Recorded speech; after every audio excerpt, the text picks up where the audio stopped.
Hey, what's up guys? John here. Jerome Powell will sell more Apple Vision Pros than Steve Jobs ever sold iPhones. And the reason for it is because what's about to happen to American living standards? They're going to continue to get so much worse that hundreds of millions of Americans are going to opt into living in virtual reality, living in a virtual world, because the real world is going to be too unpleasant. However, the rich, the wealthy, the smart entrepreneurs that are really building out businesses, that are really working intelligently right now over the next couple years, they're going to be able to live a better life than they've ever lived before. We're walking into the erosion of the middle class, and the have-nots and have-yachts is what's about to happen. I'm going to break this down for you. I'm going to show you exactly what's going on right now, what Jerome Powell is doing, what he's saying is coming next, but most importantly, what's about to happen over the next 5, 10, and 15 years. And some of these, the connections, it's so eerie.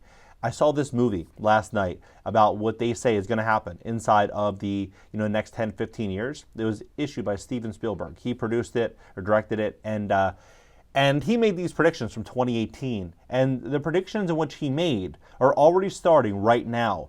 Everything. I mean, they're even wearing Apple Vision Pros. It looks like it inside the movie. Talking about what the future is going to look like because of all of these chain of events that happen inside of the American economy. I'm going to break this down. I'm going to show you exactly what's going on. I'll give you the facts. I mean, this is pretty crazy. Drop below, hit the like button, and when you hit the like button, YouTube will share the content, educate more people about what's going on in America. And if you'd like to fix your credit, we'd love to help you at my company, GreatCreditFast.com. That's GreatCreditFast.com. If you have late payments, medical bills, charge-offs, foreclosures, bankruptcies, repossessions, or any negative item in your credit report, go to GreatCreditFast.com. Click the link in the description just below this video. Schedule a free strategy session for tomorrow, for Wednesday. Take a look at this. So, inflation will likely cool the first 6 months of 2024.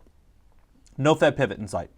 I don't think there's going to be a Fed pivot all year. Maybe there could be one reduction or maybe even one hike, but I don't think it's going to be like what people are anticipating. Instead, I think the U.S. consumer is going to have a more challenging year in 2024 than they've ever had in 2023 or 2022. Look at this. So job numbers, for example. Jerome Powell said that his goal is to it would target 180,000 jobs added. They were off by 100%. But he said his goal was to increase unemployment because that will taper spending, and which will then have an impact on inflation and draw down inflation to help him achieve his goal. But when you're looking at what's happening right now, you're realizing that inflation actually rose 0.3% in December. And look at this article here, June 22nd, 2022. He said, Powell says Fed will continue hiking rates until there's compelling evidence that inflation is slowing.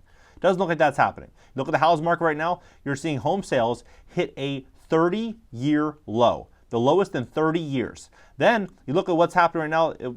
9-month streak of steady increasing housing prices has finally snapped. Home prices are starting to come down. And here's 10 markets. You have Dallas, you have Raleigh, even Miami came down 5.5%, 5.1%.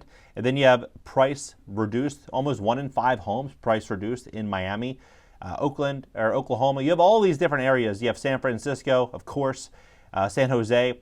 Now, look at this. Mortgage rates right now on a 30-year fix, and this is why we're going to start walking into this. So, on a 30-year fixed rate loan, it's 7.925%. They say the average home price, according to Forbes, is now $495,000 in America. Think about that. $500,000 for the average home. Who the hell can afford that? Really, who can afford that? How is that sustainable? In 2007, it was $225,000. So it's doubled, yet real wages have softened? It doesn't make any sense. It does not make any sense. $495,000 with 11% down. This is taking into consideration people buying second homes. The average down payment between first-time buyers and people buying second homes is 11%. So first-time buyers putting down 6%. So 7.925%, and then usually people buying second homes putting down 20. So it's ranging around 11%. You're looking at $3,792 a month.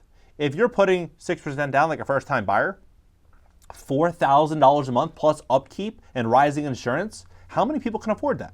Not many people. So what does this mean? The pool of available buyers will continue to shrink and the pool of sellers are going to continue to grow, meaning supply and demand will dictate prices and home prices are likely going to continue to soften. Now you think about this. Who is going to want to buy a home when you could rent for $1,372 a month? Is an average, according to Forbes, right? $1,372 a month. You're going to spend, what, 3x that to buy a home? I don't think many people are going to want to do that. U.S. bankruptcies had a 13-year high as bond king Jeffrey Gundlach predicts massive recession incoming. Then you have credit card renters, you have credit card default, $19 billion in increased debt in just a month. It's taken longer to pay down. Credit card delinquencies surpassed pre-pandemic levels, highest rate in a decade. You start to look at these trends, you're like, okay, well, maybe consumers aren't doing that well. Job market's strong. Why did layoffs double in January? Then we start moving into the future. But before we do, just look at what's happening in the car payments. Delinquencies hit a 30-year high, Forbes.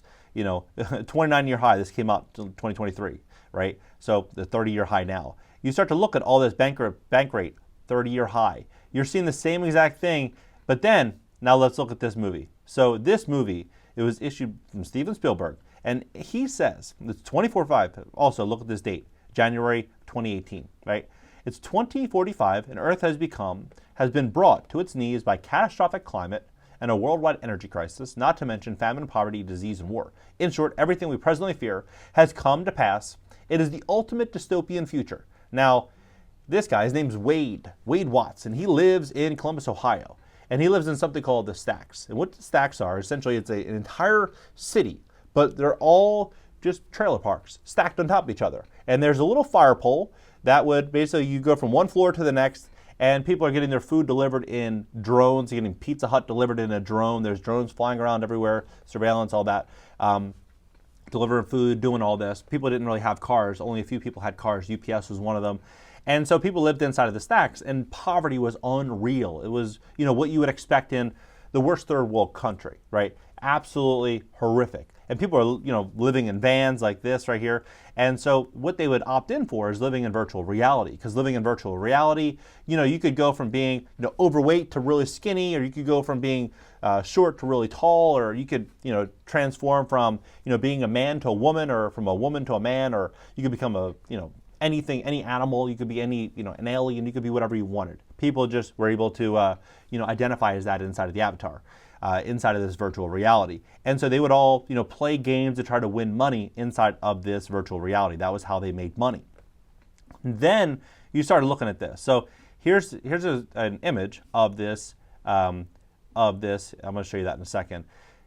Where they're walking around wearing these, VR headsets. And now you're seeing all over social media the VR headset. Everybody's, driving with them and, wearing them all over the place. It looks very, very similar to the Apple Vision Pro, some would argue. And so when you look at this, then you start to look at some of these predictions made for the future. You can see some pretty interesting connections here. So here's Bill saying he made a prediction of our future of work.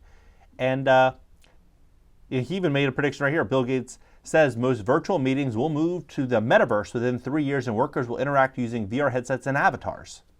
Interesting, right? Even go on Instagram, they're asking you if you'd like to have an avatar. Then right here it says our global goals, right? And he has this pin.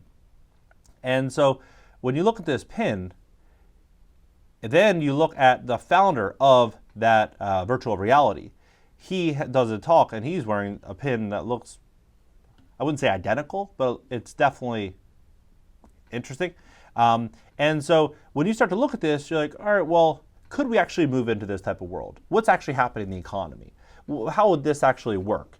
And then you start to see, automation. You start to see a lot of job loss likely coming in the next 10, 15 years. What you're going to likely see here is a situation where people are going to probably drive less, at least according to Business Insider. They're saying that not many people are going to own cars in the next 6 years, and this was 2017. So you start to look at this, you're like, maybe. What I'm betting on, here's a prediction that I have, is that what we're going to start to see here is people that are really understanding where we're going, which is going to be a virtual world. A lot of people already live in the metaverse. They're on the phone swiping all day long. Putting the headset on is not going to be that hard of a transition for most people. And I think that a lot of people are going to opt in for that. I think a lot of people are going to accept it. But there's going to be a lot of people that are going to say, you know what, not for me, not for my kids, not for my family, we're not going to do it. You have to realize, though, when you look at where we're actually headed as a society, you look at what's happening in the US dollar, you look at all the change happening globally, you look at all the tensions happening in the world, you start to see everything, it's going to be a more expensive world. It's a sad reality. I wish it wasn't the case. Nobody wants to see what's happening. You go through a fast food drive-thru and it's $20 or $25. You have a family of four, go through a fast food drive-thru, it's $100. Like, it's absolutely crazy expensive. And so you have to ask yourself, you think people are going to move to a virtual reality if things get worse? I would bet so. People start losing their homes, they start losing their businesses, they start losing their life's work. They're going to want to go to a virtual world and kind of tune out from it. So my suggestion is, if you have really, really big goals, really, really big ambitions, the next 1 to 2 years is probably the most important inside of your lifetime to achieve wealth and to put yourself in a position to buy options. Because inside of that virtual world, they were all playing this game, and the winner of the game would be able to have all this money and be able to go out there and buy a mansion and be able to buy homes and live in the real world. That's what happened in this virtual movie.